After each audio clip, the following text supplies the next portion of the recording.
Trump-Carney trade war, Main Street pays the price. Did Donald Trump just push Canada to the edge of a trade war? And is Mark Carney standing in the way of Main Street survival? Today we're unpacking the August 1st tariff deadline and what it means to you, what it means for small business, what it means for your mortgage, and most of all, what it means for people just like us here on Main Street. Now, of course, this is being framed as some kind of a chess match between Mark Carney and Donald Trump. I would beg to differ that I think there's a different approach that's being played out. And of course, it's being played out publicly. And of course, that's for the people. It's almost like the greatest show on earth, right? It is a bit of a carnival, a bit of a circus. But of course, we know behind the scenes, a whole other scenario is taking place. And that's really what we want to pay attention to. If I could mention this to you, maybe, just maybe, I think the rhetoric gets people's anxiety up. It most definitely gets their anger up a little bit. And of course, when people think that they're going to lose something that they have, of course, these are some of the most basic elements of psychology 101, right? Taking away something that you presume is yours, and that gets people upset. And of course, the rhetoric, it doesn't help. So I would really advise both of these people to have a more dignified approach about how they're handling trade, how they're handling negotiations, about what public negotiations look like when you're talking on social media or you're in front of a camera, and of course, what's really going on behind the scenes. One thing you haven't heard enough about is some of the other things about the trade deadline that we just don't see right in front of our face. For instance, Trump has a proposed tariff retaliation that goes into effect on August 1st. Carney has a network, too, that is proposed of Canada's financial sector, and there's no doubt about it, they are mobilizing for opposition against Donald Trump and what Donald Trump's rhetoric is right now. Of course, 75% of Canadian exports go to the U.S. already. That really makes this a high-stakes game, and from what I understand in Howard Lutnick's interview from last week, there's already 75% of the stuff that's already solved. So Lutnick's making this sound like this negotiation really is about the other 25%. And maybe, just maybe, there's some very simple solutions that need to be ironed out without all the rhetoric. But of course, the rhetoric gets attention, the rhetoric makes headlines, and the rhetoric puts pressure on the other side, right? So you may ask yourself the question, who really pays for these tariffs and the trade negotiations, and who's going to be left holding the bag? Like, without a doubt, tariffs hit importers first, and those costs usually get passed on. They get passed on to sometimes the middleman and quite often the end user. For instance, let's talk higher grocery prices. I know what we've been dealing with inside of the United States. I will assume that the people in Canada are experiencing something very, very similar. They're paying more in groceries, but they're also paying more on things like home repairs, supplies, car parts when they take their car into the shop, and those are things to take into consideration as well. It's the working class that's usually left holding the bag, and they wind up eating the inflation like one bite at a time.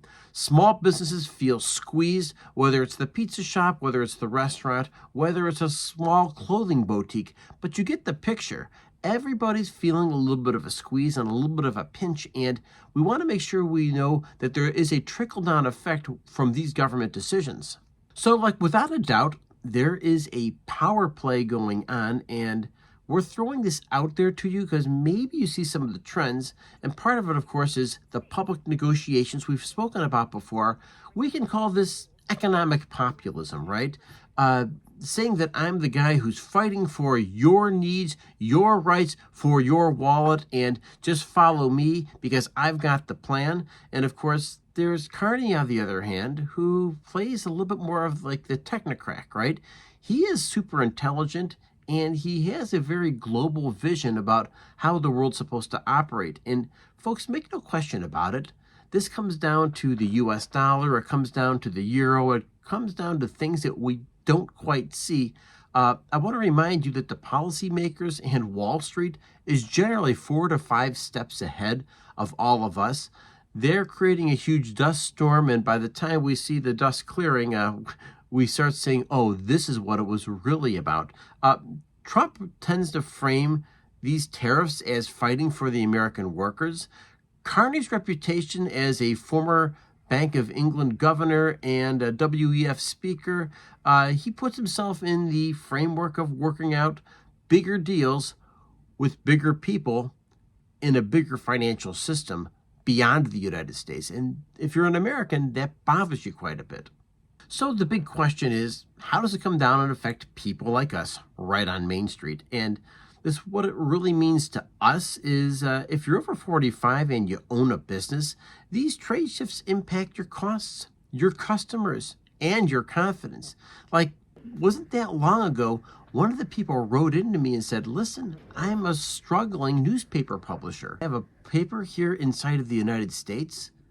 It does well, but hey, you throw tariffs on, all of a sudden my papers are printed over in Canada, and those papers get sold here in the United States, and when the paper costs and the printing costs go up, I get squeezed. And for a publisher of a paper, well, already a company that's in a little bit of financial trouble, you see the bigger picture. These are very, very real things hitting very, very normal people just like us. I want to make sure we're also taking into consideration the retirement dream, right? Because your home really becomes a little bit more shaky with there's price spikes, there's global tensions, and make sure that we know that maybe the equity you build up in your home by owning a home starts to erode a little bit. And inside the United States, at least, we know that there's a huge spike in property costs, and it's also fueled by higher interest rates. And maybe, just maybe, if those interest rates come down a little bit in the United States, maybe there's a whole different scenario that gets played out. I'm not sure how other places are in the Anglosphere. Are property prices spiking in Canada? Are interest rates high in Canada? How about the UK? How about Australia? How about Northern Ireland and Ireland? Those are things to take into consideration. Also, if you are a farmer, a contractor, a home buyer, we're all feeling this pain together. And once again, if we can become more energy independent and find faster, more efficient ways to transport items from point A to point B, these things are also technological solutions that could be at hand, and maybe right before our eyes, these things happen. I'll remind you that when the first railroads came online back in the 1800s, it drove down the cost of transportation by tenfold. And maybe there's solutions here that need to be explored between Canada and the United States, things that aren't just good for like here and now and a tariff, but really a bigger and faster and more efficient way to make trade work between both countries. That would be a powerful point. So thanks for sticking with me.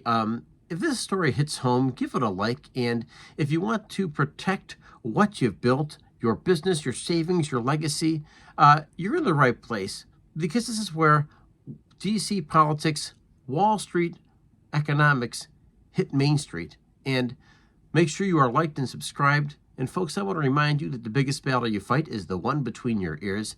If you're subscribed, you will get live and you will get shorts sent right to your inbox on a regular basis. Hey, my name's Brian. Thanks for joining me and spending some time with me today. Remember, folks, the biggest battle you fight is the one between your ears.